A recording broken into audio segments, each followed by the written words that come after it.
Hello, everyone, and welcome back to Tales of Three, your favorite queer D&D-based podcast. My name is Dusty. My pronouns are they, she, and I play Ivy Nightbreeze Tinkerfey, whose pronouns are she, her. And today it is snowing, and I don't like it. Hello, everyone. My name is Ariana. My pronouns are she, her. I play Alara Spinelspark, whose pronouns are also she, her. And I like the snow.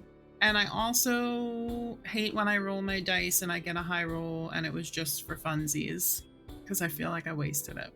Hello everyone, my name is Wayra. My pronouns are she, they, and I play Varys, whose pronouns are he, they. Despite all my rage, I'm still a little rat in a cage. Love it. Hello everybody and welcome to Somebody's Heroes! We are a D&D podcast that tells the tale of three player parties on the continent of Torsamil, whose actions or inactions directly affect each other. This season there are...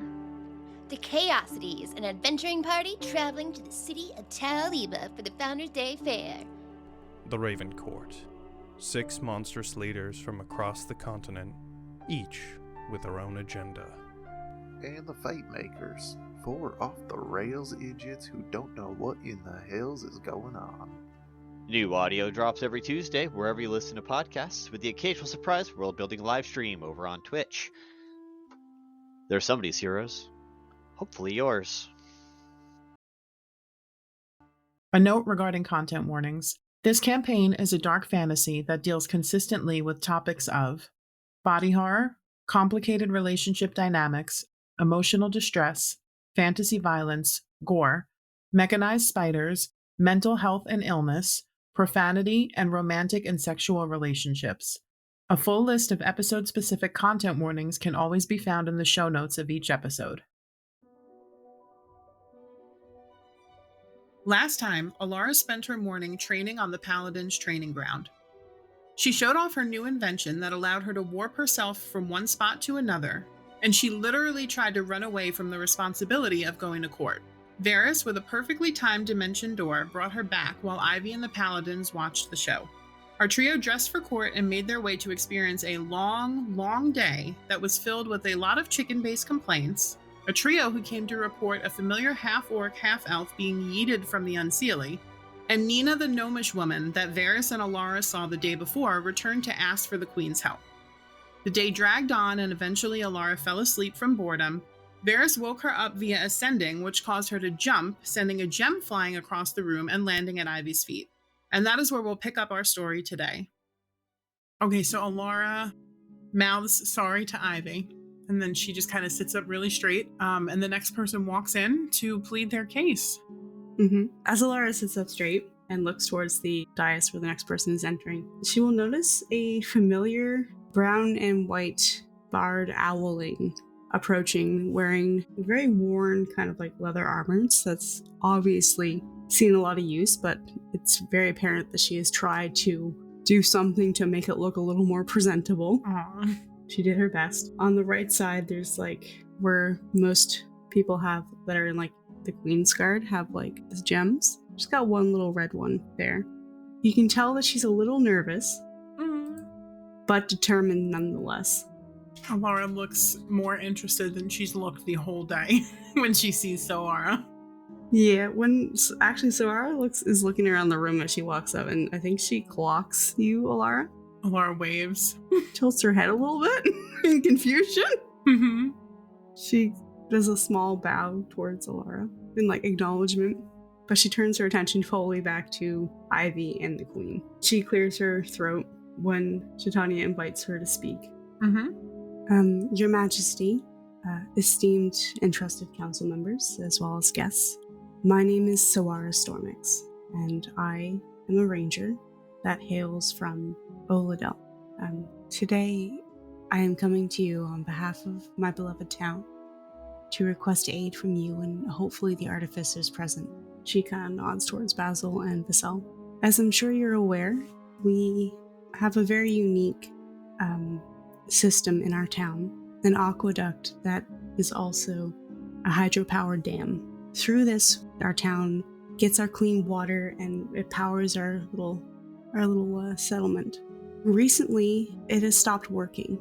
We believe that there is a jam in it that may have disrupted a pretty major part of the dam, and we fear the integrity of it is compromised. We are also under the impression that there might have been a creature that has moved into the dam as well during the time that it has been down. So we've sort of got a two-part problem, and our small town is not equipped to handle it. We're requesting the aid of hopefully the artificer who put it in place, and she gestures towards Basil, or at least someone who is knowledgeable on how to fix it, and possibly some help with relocating this creature, if not fighting it back. Titania listens, and she looks to Basil. You are the one who put this in place in Oladel? Yes, that would be correct. She's quiet, thinking. I am sure, she looks to Solara. I am sure you are aware. There is a great many things happening in the Seelie now regarding the encroaching darkness from the Unseelie. The artificers are and have been hard at work, crafting weapons that will continue to guarantee our safety here. I regret to inform you I do not think we can spare anyone at this time. Has anyone been able to tell you how long you think this dam will hold? Is it imminent? We are unable to surmise the extent of the internal damage at this time. We don't have any skilled artificers in our town that can maintain that system. It is foreign to the Feywild, as I'm sure you can appreciate. But I do know that our people have been without clean drinking water for some time. We don't have enough. She takes a moment. If the creature decides to leave the dam, or we go in and poke it, there is a chance that it might lash out, and I'm not confident that with who we have in our town to guard, we could take it on ourselves. Ivy very gently clears her throat. Titania looks at you. You would speak?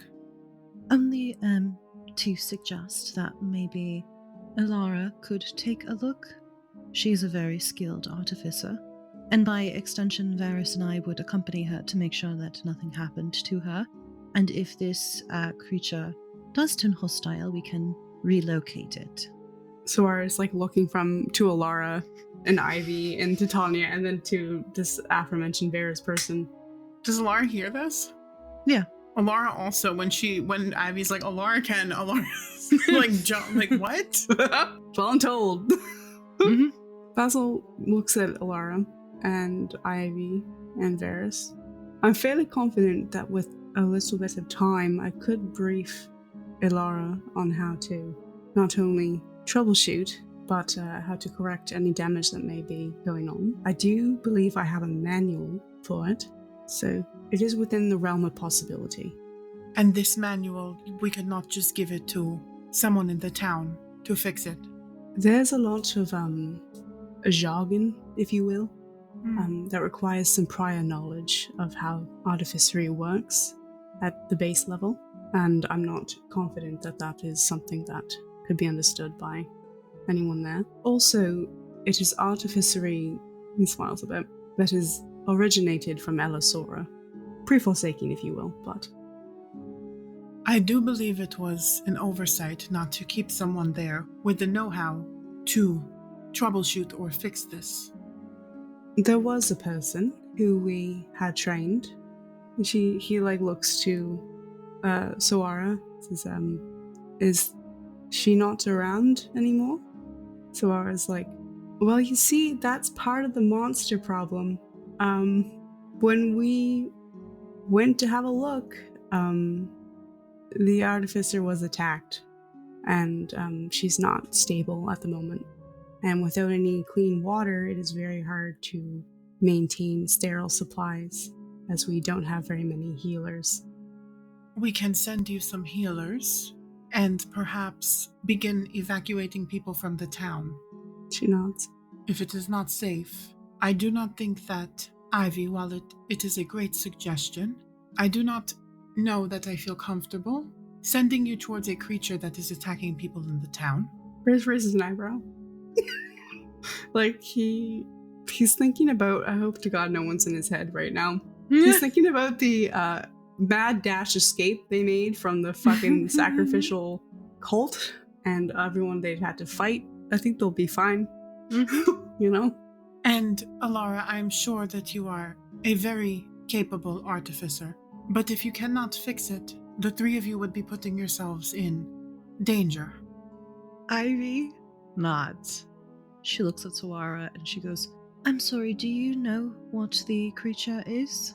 I am certainly no druid, and I'm not exactly familiar with water creatures, but we've discerned that it is a large water serpent of a kind. Ivy nods and she turns to Titania and says, honestly, that seems pretty benign compared to the things that I have already done. I am very confident that we can sort this out relatively fast and be back.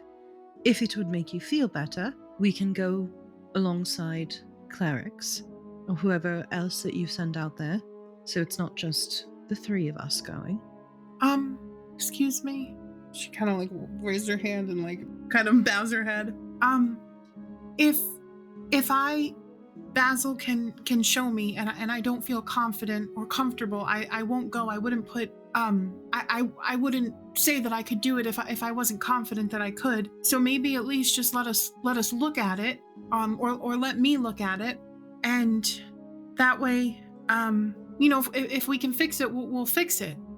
Does anyone else want to say anything? Because I'm gonna have a bunch of persuasion rolls happen right now. Varys will intercede as well. Your Majesty, if I may. She looks at you. Working alongside these two the last few months, I can confidently say that whatever it is, we can certainly face it, or at least have the common sense to know when to back out when it's too much. From the sounds of it, though, we've certainly faced far worse in our times together, and I trust the two implicitly. Okay, so we're gonna do a group persuasion roll. Let's go. Okay, the DC is not very high. The DC is a 17. So I need Basil, Varys, Alara, Ivy, and Sawara. I got 2 18s and a 17. Ivy got a 21. Nice. I got a natural 20 for Fuck Alara. yeah. Let's go. Lara's like, I want to help people. I gotta make up for killing these people. You watch, there is a uncomfortable silence. I think as Titania thinks about it, and everybody is just like staring, kind of looking back and forth. After maybe about like a full minute, like a full 60 seconds of silence goes by. Let's do that in real time. Yeah, right let's now. just so we can get the effect. We're going to do a moment of silence. She kind of inclines her head. All right, Basil, you will show Alara whatever it is you need to show her. You will both report back to me, letting me know whether or not you are confident that you can go and fix this. If you go there, and you fear you cannot, the town will be ordered to evacuate, with you included. We do not want to put anyone else at harm, but if we can fix this and get the town back up and running, that would be preferable. We will send some clerics. She looks at Sawara.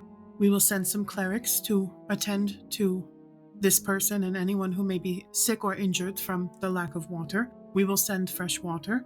And you see someone is like writing. There's like somebody at the back, like you hear like a pen scratching. We will take perhaps a day. She looks at Basil. Basil nods in agreement. And then we can reconvene. A day should suffice. Sawara, you should stay here. In the event that we decide they cannot help, we will still send you back with people enough to get everyone out of there until we can get this looked at properly. She bows. I appreciate it very much. And does she leave? Yep, she does. Ivy's smiling. So I think after Sawara leaves, there'll be more. I mean, I think we have like maybe like 2 more hours of this. Same old, nothing interesting. And eventually you watch, you've been watching the crowd get thinner and thinner until there's no one left. And the doors close, and I think everyone kind of lets out a sigh and like relaxes a little bit. Mm-hmm. I think Varys dissociated. He is alphabetically categorizing spell components in his brain and reviewing the verbal and semantic components dispels in his head. Mm-hmm. And around him, people are standing up. Immediately, it's like business, but like relaxed business. People are chatting, going over things that of import that were discussed. Some of the council members will kind of wait in a line to talk to the queen again. Ivy, what do you do? The moment that she feels like Titania is not going to make her come back if she gets up, she goes over to Alara and hands the gem back. Thank you. And she looks over. Is Vera still dissociating or? No, he's Okay. moving now. Okay. As soon as he notices people are getting up, he's like, oh, shit. She's like, that was a really, really long day. I never imagined. Ivy nods. Well, can we go now? Or do we have to like talk to her again? Ivy shrugs. She's like, I honestly think we should probably stay until she dismisses us. Oh, okay. You have to like wait. Okay. Mm-hmm. Varys approaches you too. Hey. Hello. You had a starring role in this. In this court session. She points Varys. at you. His ears turn red. I do not know what you mean. People Mhm. came to report about you. You were flying through the air? I told you You did tell I me. got thrown out of the unsealing. I guess I didn't realize that you had like... So, were either of you listening at all when I was telling you everything what happened? No, I was. It was a little You bit doubted more... me for the curse. No. You doubted me for being skewered. And No, you no doubted me doubt. for being thrown. No, So- there was no doubt. My mental picture, I guess I just didn't realize that you were going like 30,000 feet in the air. It was not that high. But They made it seem like it was. I'm sure it was quite startling to witness. I didn't realize there were people around. And my friend was here, and we're gonna go help her. That's the lady who helped me get to the castle before I got arrested. Oh. Did she make you get arrested, or did you did that on your own? No, I did that. I threw a ball bearing. Right. She wasn't there anymore. I think at this moment, everybody realizes that the sorcerer that's been staring at Alara is like waiting by the group. Oh, Alara doesn't notice. Varys sidesteps to make room for the sorcerer to enter the conversation. Ivy turns and like looks at the sorcerer and she nods and she's like, Harper, can I help you with something? Harper goes, no, actually, I'm here to talk to your friend. Me? Mm-hmm. Hi, hello, I'm Alara Spindlespark. My name is Harper. She just stares. This is the most awkward start to a conversation, is all Varys is thinking. So, what were you doing with that gem, Alara Spindlespark? I was just carving. It was a little boring. Runes? Mhm. You were carving runes. Is that something that you do often? Yes. Is that your expertise? Rune work? I don't know if expertise is the word, but it is something that I do and that I like to do. May I see? Sure. And they hold out their hand. She pulls the gem out of her sleeve. They look it over, and this is like practice work, right? Yeah. None of the runes are like completed because she doesn't want to like activate anything. Also, this isn't a gem that's already like magically empowered, which is what she would need it for it to work in Elisora. I don't think she actually knows. She doesn't need... Here, if you just complete a rune, it's just active. Mm-hmm. She doesn't even know that. So it's like a rune for like making light. It's a rune to make the gem like enlarge or reduce in size. It's nothing that could potentially cause any harm. Mm-hmm. I think she's like, it's like almost like practicing penmanship for her. Yeah. They turn the gem over in their hands. They're like, this is really good, Lara. Thank you. You're not from here, right? Mm-mm. I would just be careful, because when you complete a rune, regardless of what it's on, they hold it up to the light. Like that, it will activate. That is really important that I know that. Mm-hmm. I didn't know that. That's why I was kind of being a creep and watching you the whole time. I was a little worried that you were going to complete a rune and we'd have to deal with something, but No. These are all benign anyways. You would have just created a spotlight on yourself, really. They hand back the rune. Okay. Well, thank you for gratitude. They wave their hand. Appreciation for telling me that. I will be very careful. You know, if you were ever interested in changing classes, I'd be more than willing to talk with you about it. Thank you, but I can't do magic. This is why I have to do the rune stuff, and well, where I'm from, we don't have magic like you do here. It's different. They look at you for a second and go, you know, I think you might surprise yourself one day. And they bow and walk off. She's like, I surprise myself every day. You are not alone in that endeavor. Mm-hmm. She shrugs. So Ivy said we have to wait to be dismissed. Varys like nods, listening to like when Alara says we have to wait to be dismissed. That that makes sense. Ivy, did you clock that rogue? I did, yes. Yes, that was bizarre. It's kind of strange, yes. So not normal, right? No, what rogue? He was in the front row. He wasn't, remember, in the line of like the people who work for the council. Oh, he wasn't called up to talk. That's not normal. Oh, okay. And then spoke to someone in the hallway. Do I know who that person is that he spoke to? Make like a backwards perception check, a backlogged perception check. 26. You don't recognize the person, but you recognize that the person that they were speaking to was wearing a ranger Crest. Mm-hmm. I didn't recognize the person, but they were a ranger. Intrigue? Mystery? Sounds like it. I don't know. It's probably nothing. I just thought it was a little bizarre. It was bizarre. I mean, I think as you say that, you see your mother and father approaching you, and they kind of come up to the three of you, and Vassal nods at everyone. She goes, all right, we made it through. Congratulations. She looks at Varys and Alara. Queen Titania has dismissed us. If we would like to go back to the estate, we are free to do so. Ivy nods. Well, I don't know about you two, but you don't have to ask me twice. I'm hungry. I could eat, yeah. So the three of you walk out behind Basil and Vassal, and at this point, the council has started to disperse. A lot of the people who have come to plead their case have dispersed, like even further out. So now in this place where you walk out, you see just kind of a big mix of people who were there to bring their complaints or issues or whatever to Queen Titania.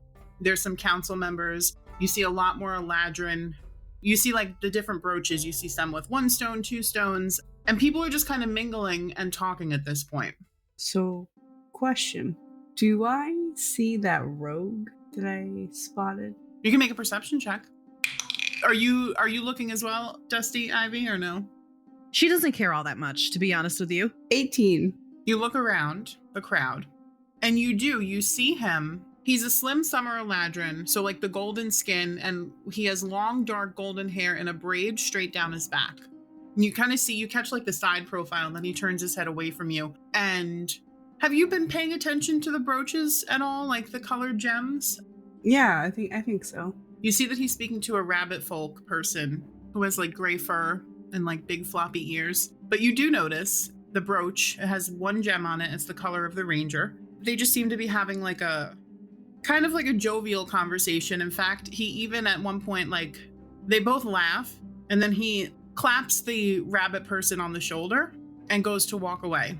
And you notice that on his hand, as he like slaps the person's shoulder, in the space between his thumb and like pointer finger, you know that like piece of skin, he has like a very small tattoo of a horseshoe.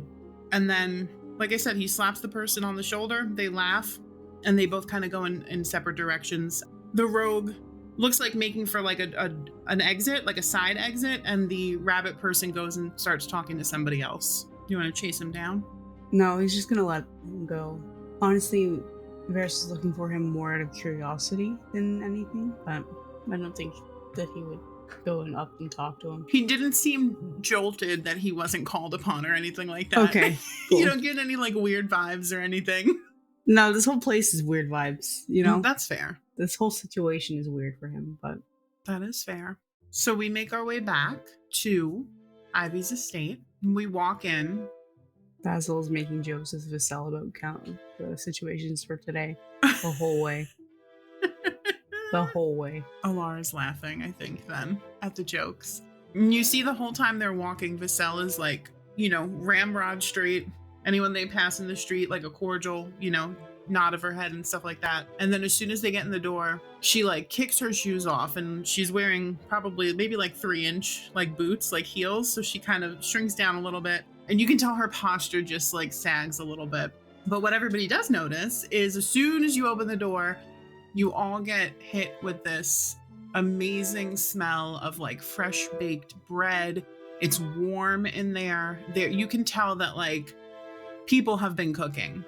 Vassal doesn't even go to like change. She doesn't say a word. She just she follows her nose to the dining room. And Ivy, this is very familiar to you.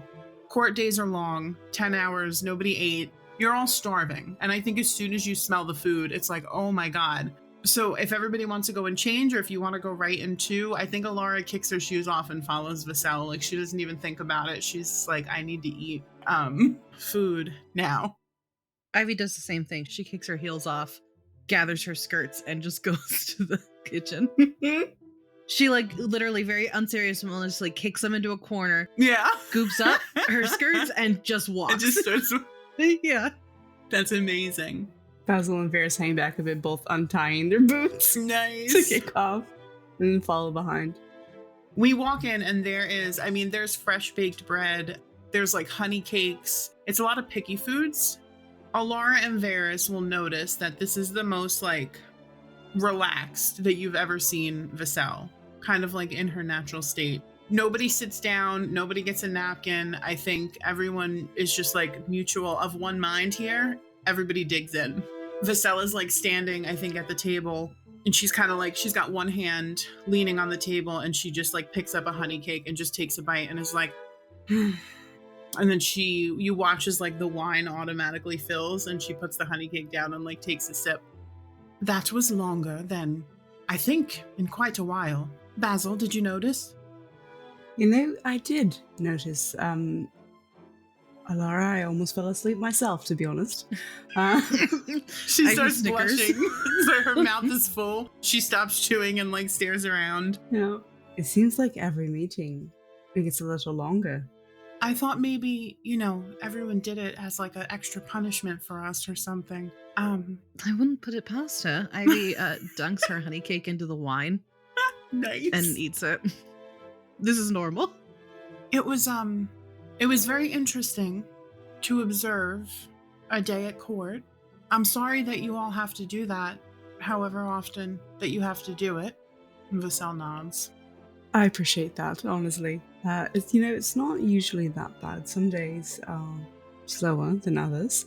This time, though, there was... And did you notice, Vassal, there was a lot more, like, important things that usually are brought up in, like, the private court? She nods.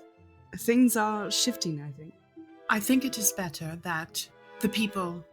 Well, I am actually not sure. On the one hand, it is better that everyone is openly speaking about it, I think, but...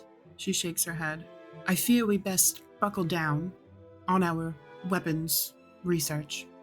Oh, absolutely. I plan to fully devote myself to a little extra time in the lab. Maybe get through a few more of these prototypes, in the next coming days. Outside of lecture, of course. Varys he's just kind of chewing a little snack thoughtfully, listening to their conversation. Do you think she's doing that on purpose? The Queen, I mean. Elaborate?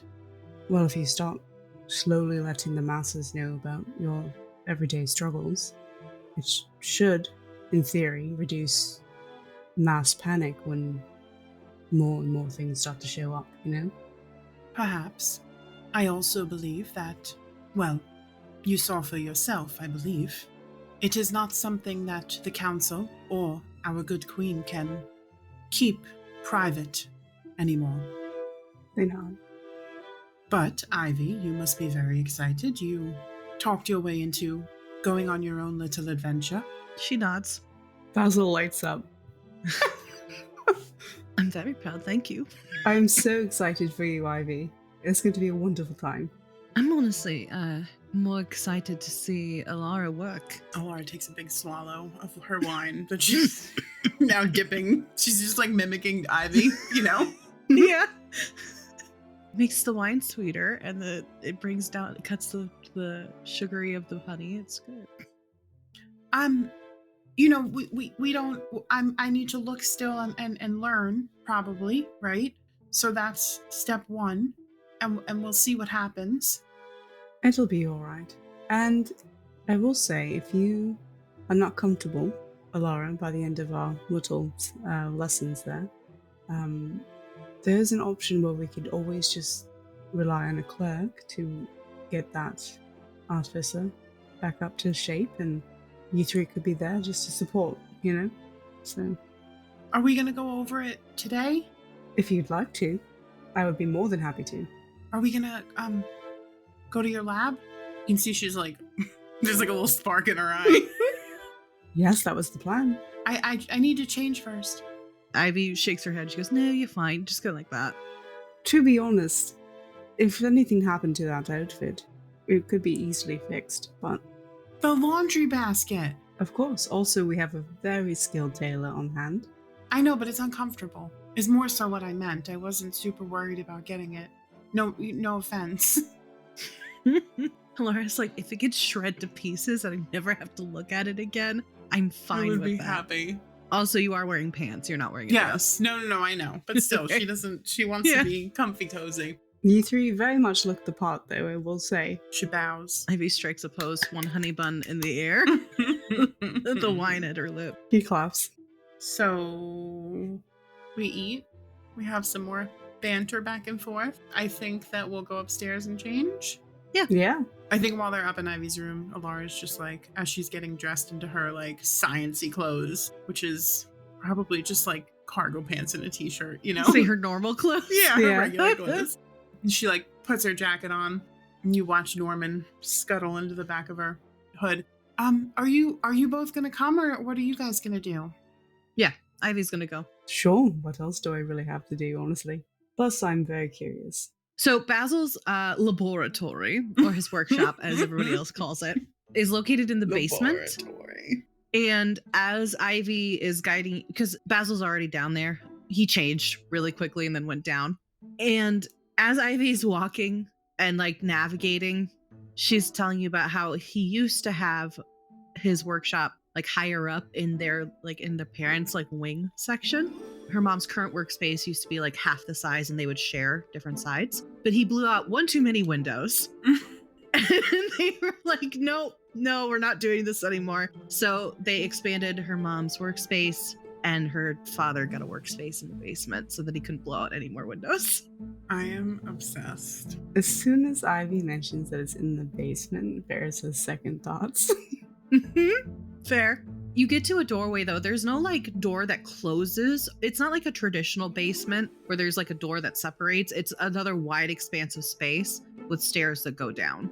So I'm assuming that he needs to roll.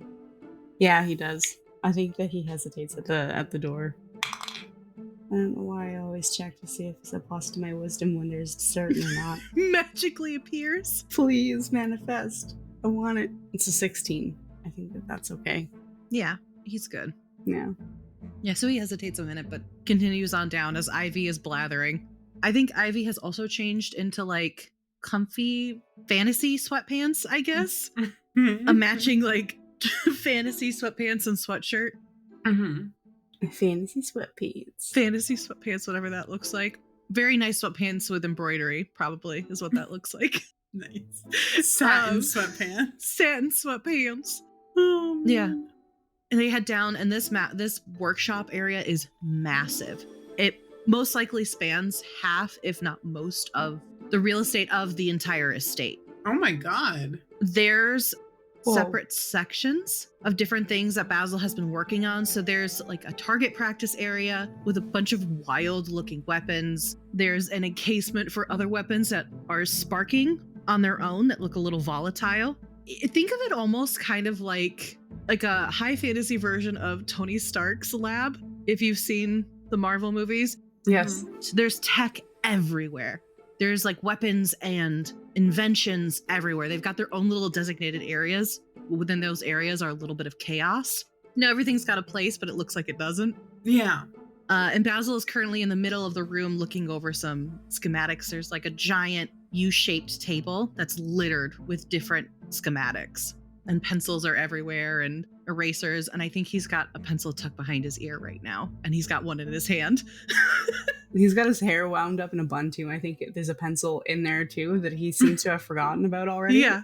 He's not been down there very much longer than you guys. Mm-mm. than you guys, but he still has been like in the throes of it, clearly. And the walls and the flooring are still very, very nice. So it kind of looks a little bit out of place for everything. There's like, patched up holes in the wall, a fresh hole in the wall in the target practice area. Oh my god. Lots of singe marks. Yeah, a lot of singe marks. Yeah. Also, a couple portraits of the family that are also hanging up that are currently encased in this like shimmer of protection. So they won't get hurt. So they won't get hurt, yeah. Basil can't even stand the idea of harming a picture of his family. Yeah. There's one of him and Vassal when they were much younger in Elisora. Aww. That's very cute. If you will both want to roll a history check, you might be able to see where it was taken. 10, only 10. That's dirty 20. Varys, you realize that this was taken in a part of Ixalan. You realize it was taken in the public gardens. Interesting. He smiles a bit. Interesting to know that hasn't really changed at all in 700 or so years. And those two are fucking cute. Like, you can't lie. He just kind of nudges Ivy and nods towards the portrait of her younger parents. Yes, they had to come up with a charm that would protect the portraits after one too many was like, she makes like a fire crackling sort of gesture. They nod. If I had a lab like this, I would want the same thing, or I would maybe keep pictures of family members out of it. She shrugs. She motions to a chair that's sort of off to the side. It's a chair for a kid, right? And she goes over to it and reaches under one of the armrests and presses a button, and you watch this sort of like dome come over the top of it and encase the chair. This is amazing. Ferris is looking at this chair with this little like a dome of invulnerability around it. Yeah. This is the cutest fucking thing I've ever seen. Because like that implies that Ivy used to sit down here and watch him work, All the time. How adorable. Alara is like a child in a candy shop. Oh, I bet. She's not touching anything, but she's looking wide-eyed at everything. And if anything looks vaguely recognizable, she kind of will, like, it's almost like she stops and starts to go touch things. I think at one point she like clasps her hands behind her back so that she won't so that she's physically stopping herself from like interfering with the things that are going on. Basil kind of catches, like, he sees you guys out of his peripheral, but he's like flipping through several different large pieces of parchment trying to find schematics clearly. You just hear, no, that's not it. Fuck, where did I put it? He just waves to the three of you. He's like, come in, don't linger. Ivy and Varys are already in. Yep. Are you looking for anything specific, Alara, or are you just kind of looking? No, just kind of looking around. If there's anything that kind of might catch her eye, or like, I know, it's Basil is from her home. Part of her is like, maybe I'll recognize something that is, but then also it's like, oh, it's before the Forsaking, so probably not. As you look around, it is very apparent what Basil is contracted to work on. There is a lot of different weapons around here. In the case section, which is a pretty large section. There's also another case that contains like a floating knife that's sort of like buzzing and twitching. There's arrows that are alight and flame eternally. But there's also a little section off in a corner with a bunch of chemicals. And a whole case of crystals, glowing crystals and gems. That's where Alara goes. Like a All moth labeled to a flame. She is like, her knuckles are white. She's squeezing her hand so hard behind her back because she doesn't want to touch anything. And she's just looking. Are they like recognizable crystals, or are they like specific to the Fae? Make a crystal check. Make a nature check. Plus 75. Nature? Yeah. Okay, 22. Well, that's great. That's fucking awesome, actually. Thank you. You're Thank welcome. you, guys. Thank you. Alara, you're looking through the list of gems and like the ones that are on display, and you do see one that is similar to one you have found in Ellisora, but not in any natural environment. You've actually found it on someone, and that would be the two rainbow kind of tourmaline-esque gems you found on Onyx that Ivy had figured out was from the Feywild. There's a much bigger piece of that on display. She's gonna wait, I think, because I think she wants to ask Basil about them. But number one, she doesn't want to interrupt the whatever he's got going on. Can she tell if they like the gem? They must all have like a sheen of magic on them, right? Like, do you have to like make a check, or is it just like you can kind It's of know? blatantly obvious. Yeah, they Okay. all have like this kind of shimmer to it that tells you that either they're enchanted or they are magical innately. Do the stones that if I take the stones out of my pocket, the ones that I found on Onyx, do they like look different now that they're in the Feywild? Make an Arcana check. It's another 15 on the die, so that is another 22. This is Alara's episode.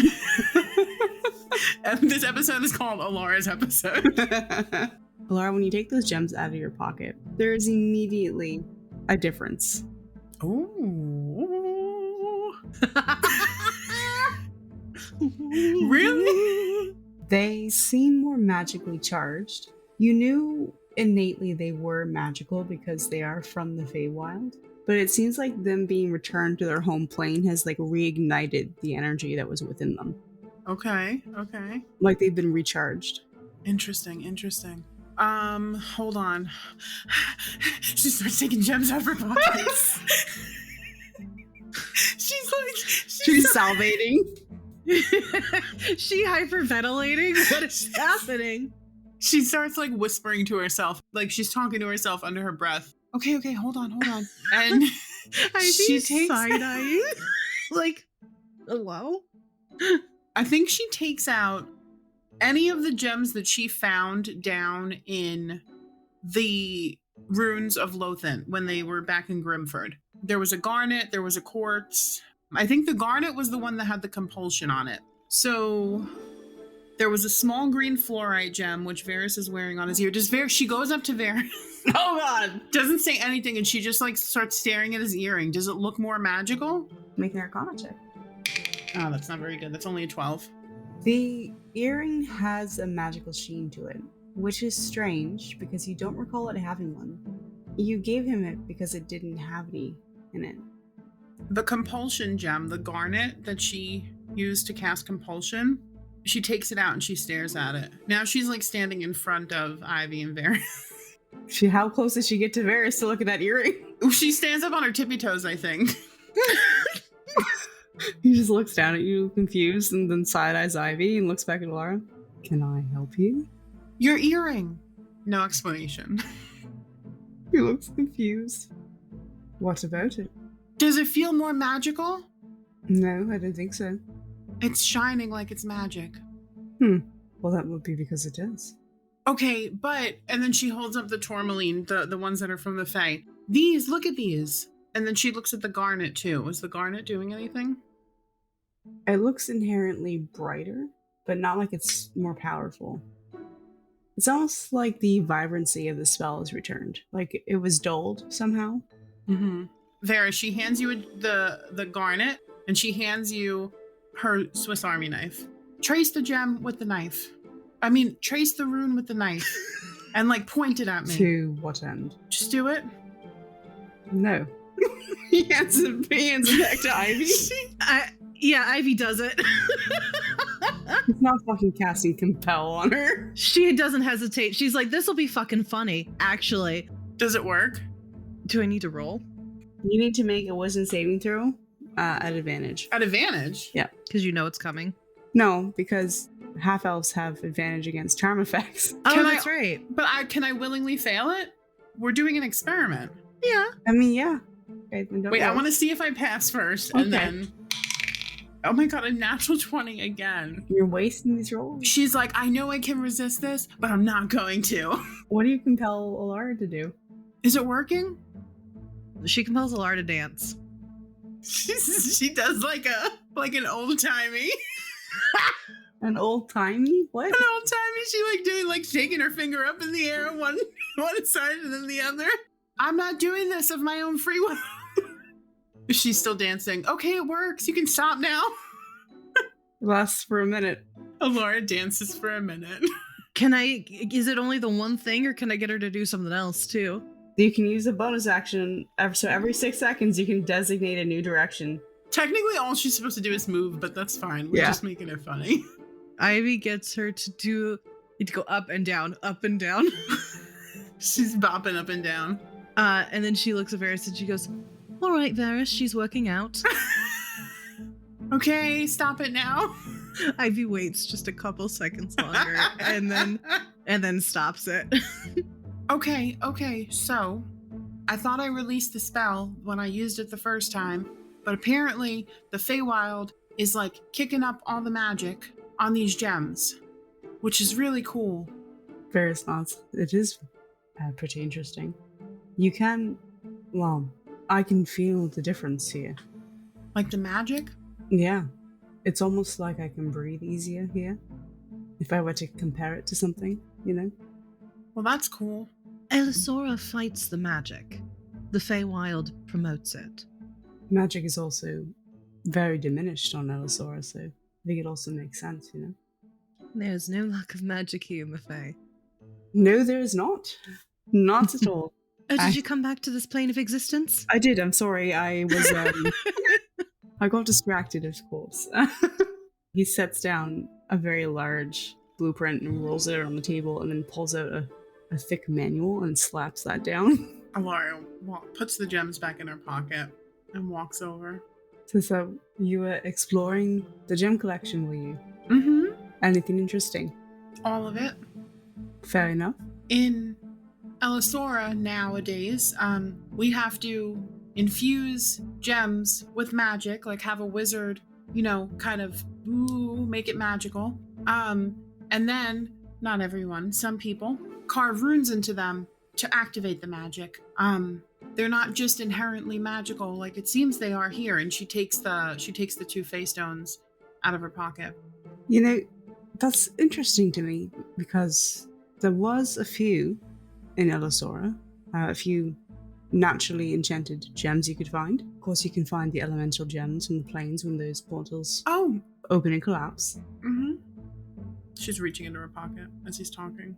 You can find other planes, crystals, infernal gems, of course. But wizards enchanting gemstones was a practice back then as well, with spells or... I assume it was probably easier, right? Yes, it was much more accessible for the average person. Not everyone can afford to go and pay people to get these items for them or to have the means to go get it for themselves, so... Well, now it's really expensive and kind of not impossible, but it's very difficult. Speaking of elemental gems, though, and she reaches into her pocket and she pulls out the pouch that has the ice gem in it, and she goes, have you ever seen a gem from the ice plane? I have. In fact, I have a small one in my collection. How do you touch them without, icing your hand off? That is an experiment I've been meaning to work on, but I've never gotten around to it. Well, we found one. down in the depths of, well, you probably know it as Lothan. It was Grimford now. Now it's nothing, because it's gone. Again. Oh, right. That's the town that sunk. Right. The people down there, which I think they probably told you this already. Like, I think they told you that they were opening portals down there. So she'll kind of do like a quick, recap of that. Yeah. No, it's still shocking to him, So Yeah. And after Onyx was no more, she almost says after Ivy snapped his neck. Ivy would have just nodded. We found all these gems in a pouch from other planes, and so we know for sure they were obviously opening portals because they have these gems from other planes, but they have one to the ice elemental plane, but we can't touch it, and it freezes anything on contact. Oh, so you have a very potent one. But the bag must be enchanted because it doesn't freeze to the bag. He looks at the gem closer and examines the bag. I think you see him pull these goggles from on top of his head over his eyes, and he just kind of tightens a strap on the side and presses a button. Mm-hmm. And you see these arcane circles appear in the lenses, and he examines it and the bag. Is there anything about the bag that he should know? He would have to make a Arcana check. He's cast Detect Magics. He would know. Oh. Without a check. It has a large amount of ice resistance on it. Okay. I think he nods and he's just humming as he examines this little bag in the rock. Well, I was right. This is very potent energy from the ice plane, naturally occurring, and the bag that it's kept in is enchanted with a very high level elemental resistance magic. Oh, well, that makes a lot of sense. I'm wondering if you can replicate the same spell onto... Me too. A glove, perhaps. Yes, right? Same. He does a little, points to his head and points to yours. Same wavelength. Well, because I want to be able to study it and touch it, but we can't hold it. Although, Ivy's magical fire can melt the ice around it. So when it got stuck to my hand the first time. And the only thing that stopped it was magical fire. Oh, you're lucky you figured that out in time, because I could have frozen you solid with that amount of magic. Oh. Well, first we poured water on it. That's real smart. I mean, I can see where you were going with it. Right, but it was fine. It worked out. Trial and error. The scientific method, Mm-hmm. I learned it from you. Uh-huh. And she pointedly looks at a very large burn mark. On the wall? Yeah. Yeah. He just chuckles. That you did. Well, I'll tell you what, Alara. If you would like to use my facilities, I do have the means in which to examine elemental gems without much repercussion. If you'd like to take a closer look or inspect it or do any experimentation while you're here, you're welcome to it. That would be amazing. Thank you. Of course. Waves his hand. Varys goes, but you're going to work on the blueprints today, right? Oh, yes, Yeah. of course, yes.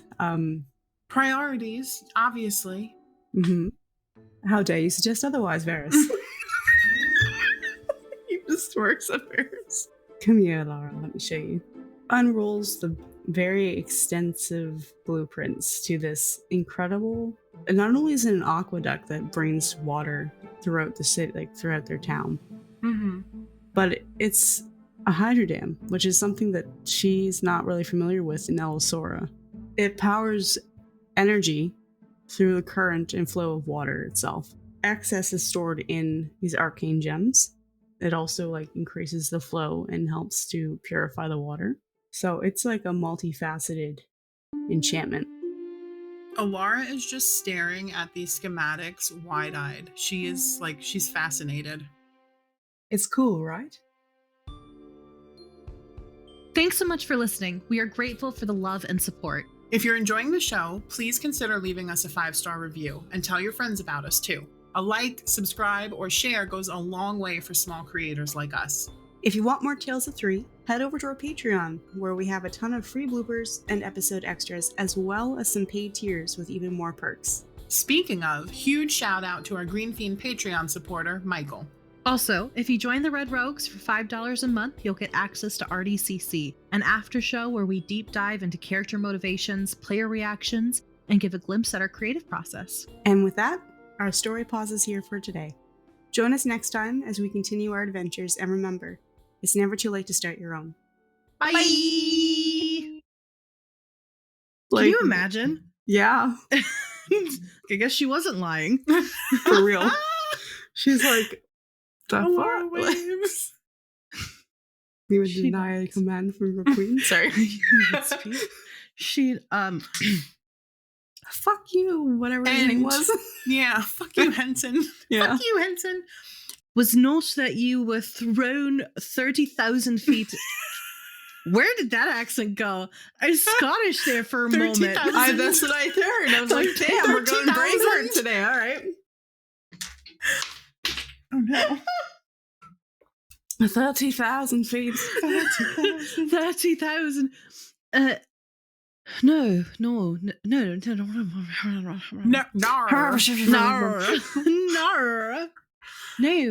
normally when you're normally when you're here. What rogue are y'all talking about? What rogue? What rogue?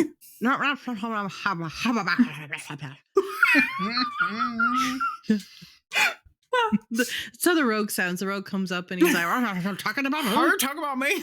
Are you talking about me? Are you talking about me? He raps like a really old Brussels Eminem.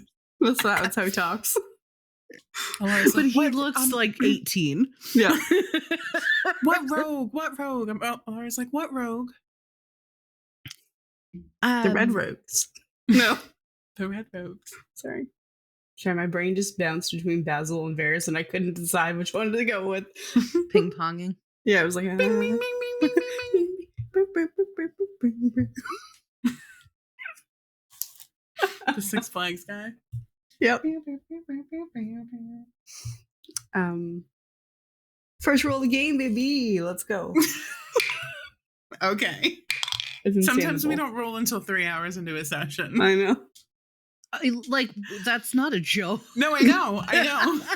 I was Like, excited, okay? I'm pretty sure there's been an episode or session or two where we haven't rolled, period. Yeah, I think that that's probably accurate. I don't think she cares all that much. Let me say that again like I'm on a podcast. You see that he is a Stealthy little bitch boy. No. Sorry. I forgot that he's smart. And I was like, that's a high-ass history. I forgot he's smart. amazing. We're killing it. There is We are. there's Sorry. immediately